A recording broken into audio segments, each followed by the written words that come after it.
الحمد لله رب العالمين والصلاة والسلام على أشرف الأنبياء والمرسلين فأعوذ بالله من الشيطان الرجيم بسم الله الرحمن الرحيم إن الذين يرمون المحسنات الغافلات المؤمنات لعنوا في الدنيا والآخرة ولهم عذاب عظيم۔ حمد و ثنا صرف اس ذات کے لیے جو اپنی ذات اور صفات میں تنہا اور بے مثال ہے۔ حمد و ثنا صرف اسی ذات کے لیے جس کی الوہیت، ربوبیت اور صفات میں کوئی دوسرا شریک نہیں۔ حمد و ثنا صرف اسی ذات کے لیے جو اول بھی ہے اور آخر بھی۔ سبحان اللہ و بحمدہ سبحان اللہ العظیم۔ درود و سلام ہو سید الانبیاء، امام الانبیاء، خطیب الانبیاء محمد مصطفیٰ صلی اللہ علیہ وسلم پر جو رحمت للعالمین بھی ہیں، شفیع بھی ہیں، بشیر بھی ہے اور نذیر بھی ہے، صاحب کوثر بھی ہیں، مقام محمود بھی ہیں، صادق بھی ہیں اور مصدوق بھی ہے۔ اللہم صلی علی محمد وعلی آل محمد کما صلیت علی ابراہیم وعلی آل ابراہیم انک حمید مجید۔ اللہم بارک علی محمد وعلی آل محمد کما بارکت علی ابراہیم وعلی آل ابراہیم انک حمید مجید۔ معزز سامعات، السلام علیکم ورحمۃ اللہ وبرکاتہ۔ ہم دیکھ رہے ہیں زبان کی آفتیں، اس کی تیسری اور آخری قسط۔ ہم نے یہ دیکھا زبان کی آفتوں میں سے بہت ساری آفتوں میں ایک غیر اللہ کی قسم کھانا ہے، اور یہ بھی کہ گفتگو میں جھوٹ بولنا، اور یہ بھی کہ جھوٹی گواہی دینا، اور یہ بھی ہم نے دیکھا جھوٹی قسم کھا کر کسی چیز کو فروخت کرنا، اور یہ بھی کہ لوگوں پر احسان جتانا۔ ہم نے یہ بھی سماعت کیا کہ کسی کو ہنسانے کے لیے جھوٹ بولنا، اور یہ بھی کہ مذاق اڑانا یا لوگوں کو برے القابات سے پکارنا۔ اور ہم نے زبان کی آفتوں میں سے ایک آفت یہ بھی دیکھی کہ غیبت کرنا بھی بہت بڑی زبان کی آفتوں میں سے ایک آفت ہے۔ آئیے ہم آگے بڑھتے ہیں اور دیکھتے ہیں کہ چغل خوری زبان کی آفتوں میں سے ایک آفت۔ چغل خوری کرنا یعنی ایک آدمی کی بات سن کر دوسرے تک پہنچانا، اور اس کی بات سن کر اس حد تک پہنچانا تاکہ دونوں کے تعلقات خراب ہو اور ان کے درمیان لڑائی جھگڑا ہو جائے۔ اور یہ اتنا بڑا گناہ ہے کہ نبی کریم صلی اللہ علیہ وسلم نے چغل خوری کرنے کے والے کے متعلق ارشاد فرمایا کہ اس کو قبر میں عذاب دیا جاتا ہے۔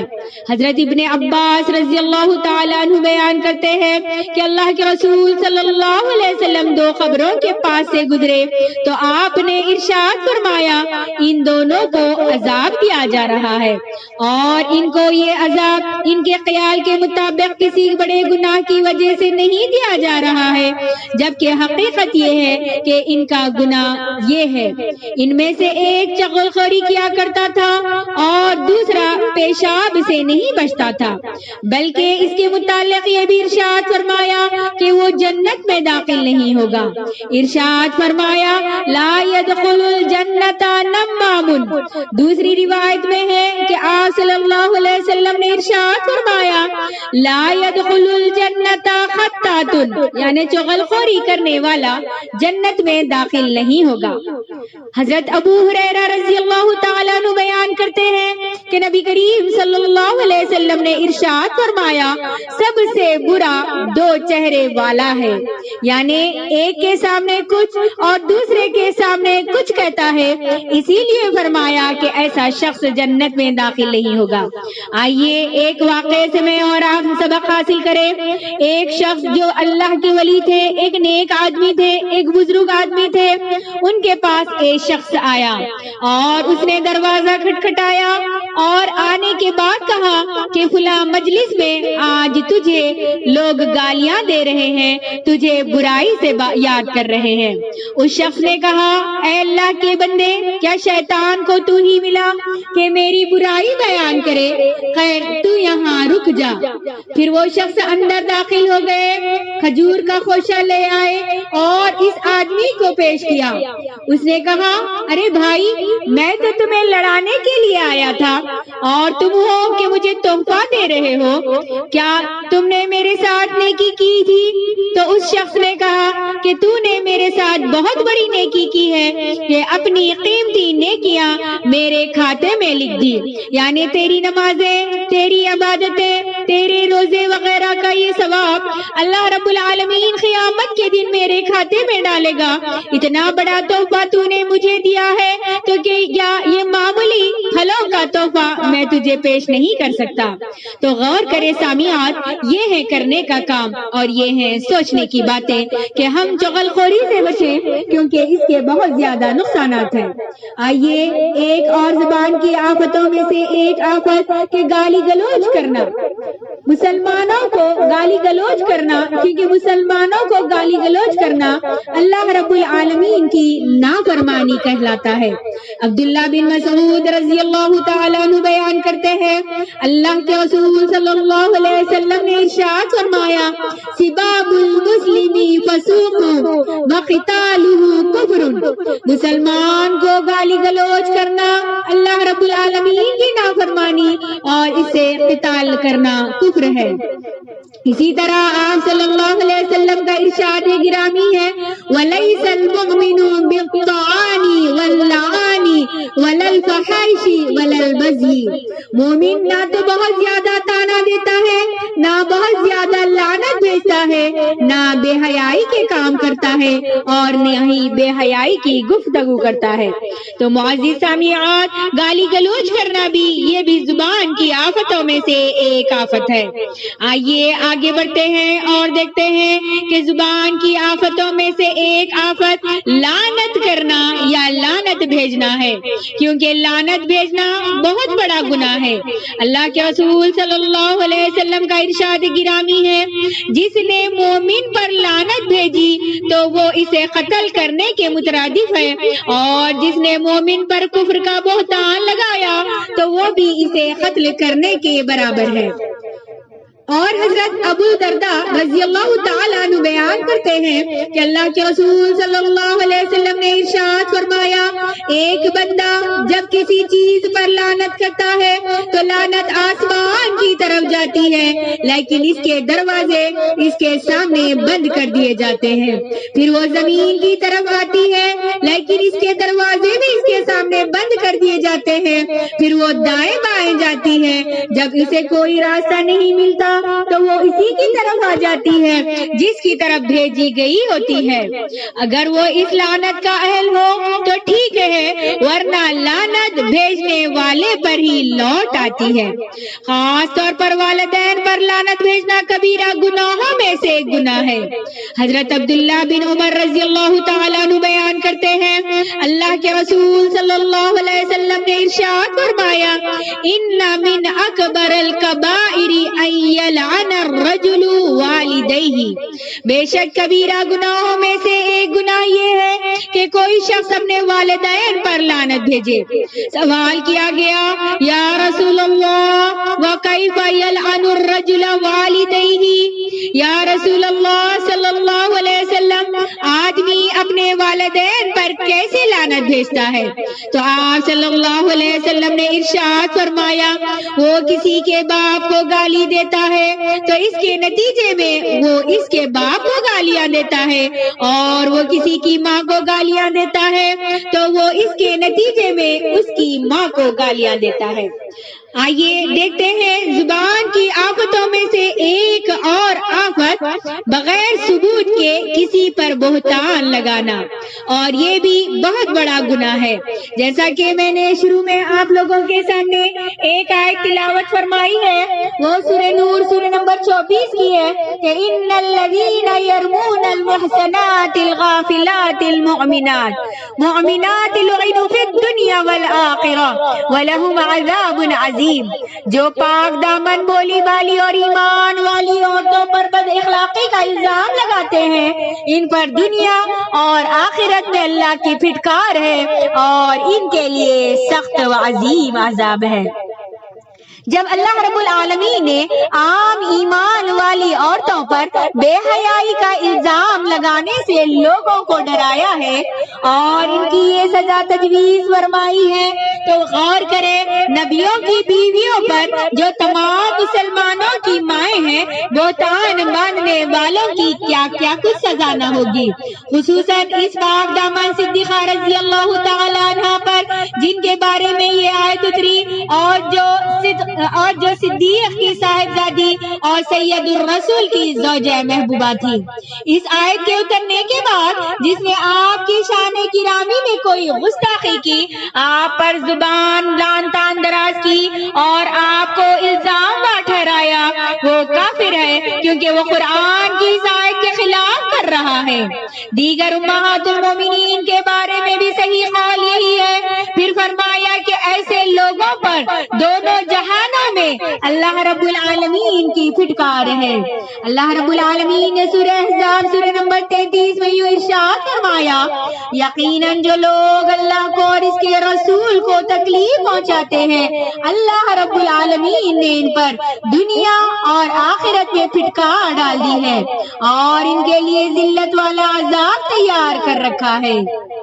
اسی طرح اللہ رب العالمین نے سورہ نور سورہ نمبر 24 آیت نمبر 4 اور 5 میں یہ ارشاد فرمایا، والذین یرمون المحصنات ثم لم یأتوا بأربعة شہداء فاجلدوہم 80 جلدة ولا تقبلوا لهم شہادة ابدا وأولئک هم الفاسقون الا الذین تابوا من بعد ذلك واصلحوا فإن اللہ غفور رحیم۔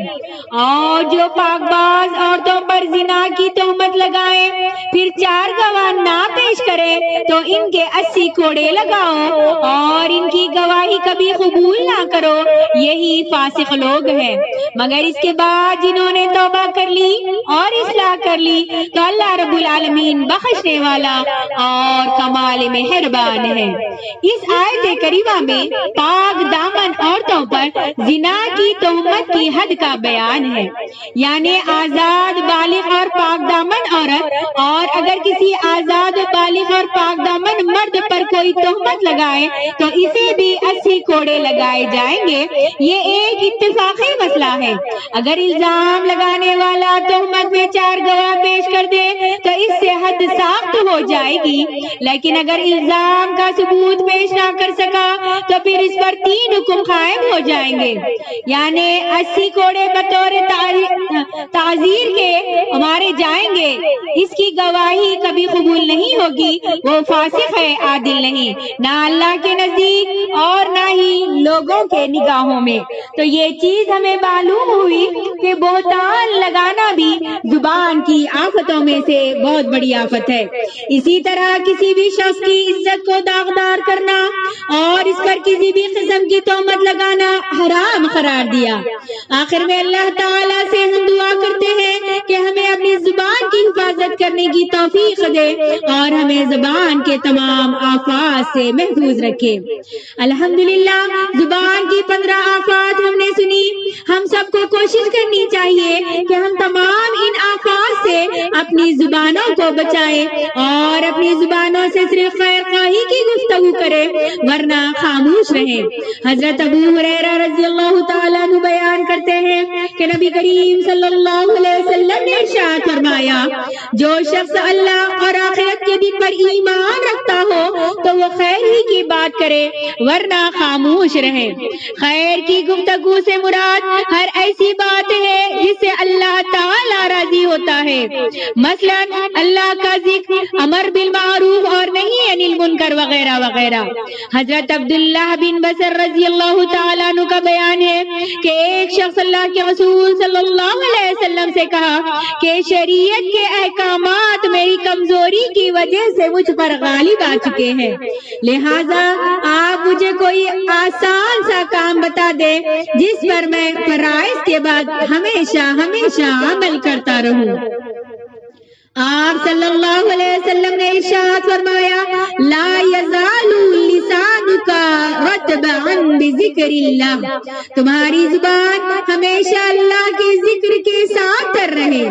اور ایک حدیث مبارکہ میں ہے کہ ہر پاکیزہ کلمہ صدقہ لکھا جاتا ہے، لہذا ہمیں اپنی زبان سے ہمیشہ پاکیزہ کلمات ہی بولنے چاہیے۔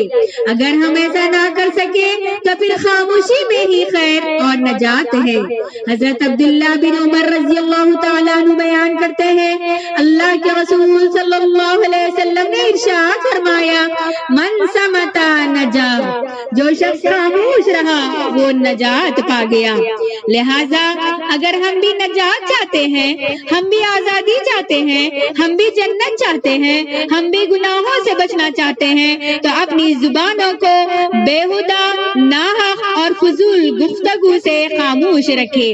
زبان کا معاملہ اس قدر سنجیدہ ہے کہ اگر کوئی شخص رات کو تہجد پڑھتا ہو اور دن کو روزہ رکھتا ہو، اس کے علاوہ دیگر نیک اعمال بھی انجام دیتا ہو، لیکن اس کی زبان سے لوگ محفوظ نہ ہو تو اس میں کوئی خیر نہیں۔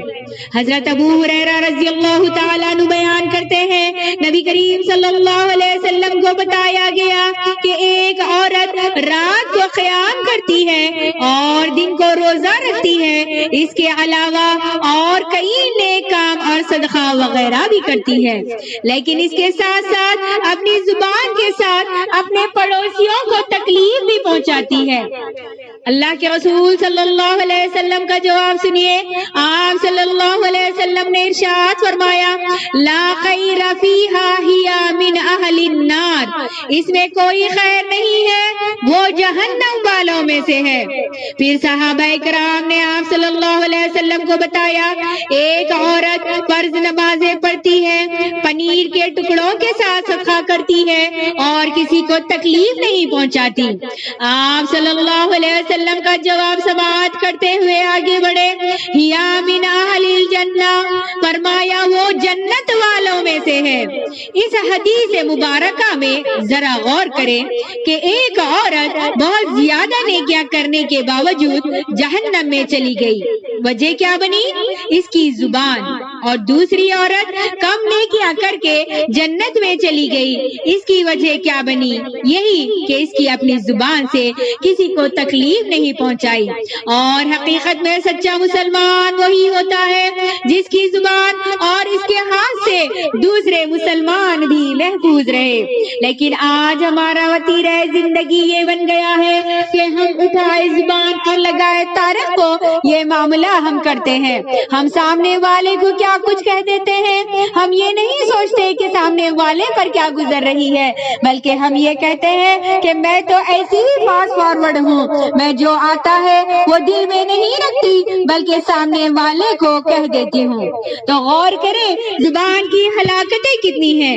حضرت عبداللہ بن عمر رضی اللہ تعالیٰ عنہ بیان کرتے ہیں، اللہ کے رسول صلی اللہ علیہ وسلم نے ارشاد فرمایا، المسلم من مسلم المسلمون من لسانہ ویدیہ والمہاجر من ہاجر ما نہی اللہ عنہ، مسلمان وہ ہے جس کی زبان اور اس کے ہاتھ سے دیگر مسلمان محفوظ رہے، اور مہاجر وہ ہے جو اس چیز کو چھوڑ دے جسے اللہ رب العالمین نے منع فرمایا ہے۔ تو معزز سامعات، یاد رکھیں زبان کی کارستانیاں ہی لوگوں کو آندھے منہ جہنم میں گرائیں گی۔ حضرت معاذ بن جبل رضی اللہ تعالیٰ عنہ بیان کرتے ہیں کہ میں ایک سفر میں اللہ کے رسول صلی اللہ علیہ وسلم کے ساتھ تھا کہ ایک دن صبح کے وقت آپ سے قریب ہوا اور ہم چل رہے تھے. میں نے عرض کیا یا رسول اللہ صلی اللہ علیہ وسلم آپ مجھے کوئی ایسا عمل بتائیے جو مجھے جنت میں داخل کر دے اور جہنم سے دور بہت دور کر دے. آپ صلی اللہ علیہ وسلم نے ارشاد فرمایا تم ایک بہت بڑی چیز کا سوال کیا ہے اور یقیناً یہ عمل اس کے لیے آسان ہے جس کے لیے اللہ تعالیٰ آسان کر دے. تم اللہ رب العالمین کی عبادت کرتے رہو اور اس کے ساتھ کسی کو شریک نہ کرنا, نماز پابندی سے پڑھتے رہو, زکوٰۃ دیتے رہو, رمضان المبارک کے روزے رکھنا اور بیت اللہ کا حج کرنا. پھر آپ صلی اللہ علیہ وسلم نے ارشاد فرمایا کیا میں تمہیں خیر کے دروازے نہ بتاؤں؟ روزہ ڈھال ہے, صدقہ گناہوں کو ایسے مٹاتا ہے جیسے پانی آگ کو بجھاتا ہے, اور آدھی رات میں نماز تہجد ادا کرنا. پھر آپ صلی اللہ علیہ وسلم نے یہ آیت پڑھی تتجافا جنوبہم عن المضاجع. پھر فرمایا کیا میں تمہیں دین کی اصل, اس کا ستون اور اس کی چوٹی نہ بتاؤں؟ وہ اللہ کی راہ میں جہاد ہے.